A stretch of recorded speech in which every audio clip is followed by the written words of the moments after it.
ఎన్నికల్లో గెలుపోటములు సహజమన్నారు మంత్రి పొన్నం ప్రభాకర్. రంజాన్ గిఫ్ట్ ఇచ్చారంటూ బండి సంజయ్ మాటలు కరెక్ట్ కాదంటూ కౌంటర్ ఇచ్చారు. కేంద్ర మంత్రి పదవిలో ఉండి ఇలాంటి కామెంట్లు చేయడం సరైన పద్ధతి కాదన్నారు మంత్రి పొన్నం ప్రభాకర్.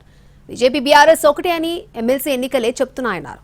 బీఆర్ఎస్ అభ్యర్థిని నిలబెట్టకుండా పరోక్షంగా బీజేపీకి మద్దతునిచ్చిందన్నారు మంత్రి పొన్నం. కాంగ్రెస్ పార్టీ ఓటమి వాళ్ళకు రంజాన్ గిఫ్ట్ ఇస్తున్నాం, పండుగ వేసుకోండి కాంగ్రెస్ పార్టీ వాళ్ళు. ఇలా డబ్బుల సంచులకు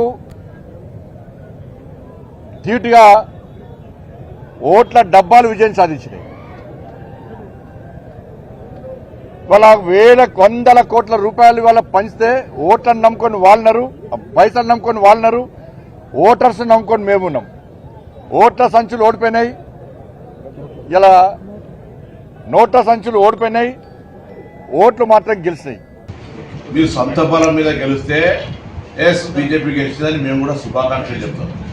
మీరు టీఆర్ఎస్ పార్టీ కలిసి టీఆర్ఎస్ పార్టీ అభ్యర్థిని పెట్టకుండా గెలిచి ఇలా మేము గెలిచినాము, ఇది రంజాన్ గిఫ్ట్ అంటే ఇలా కాంగ్రెస్ పార్టీకి ఇండిపెండెంట్కు దాని తర్వాత బీఎస్పీ క్యాండిడేట్కి వచ్చిన ఓట్లంతా పాకిస్తాన్ వల్ల ఇది దురదృష్టకరం. ఇటువంటి ఒక కేంద్ర మంత్రి స్థాయిలో ఉన్నటువంటి ఆయన మాట్లాడితే ఇది రాజకీయాల ఒక కేంద్ర మంత్రిగా ఎదిగినటువంటి మాట్లాడేటువంటి మాటలు కాదు.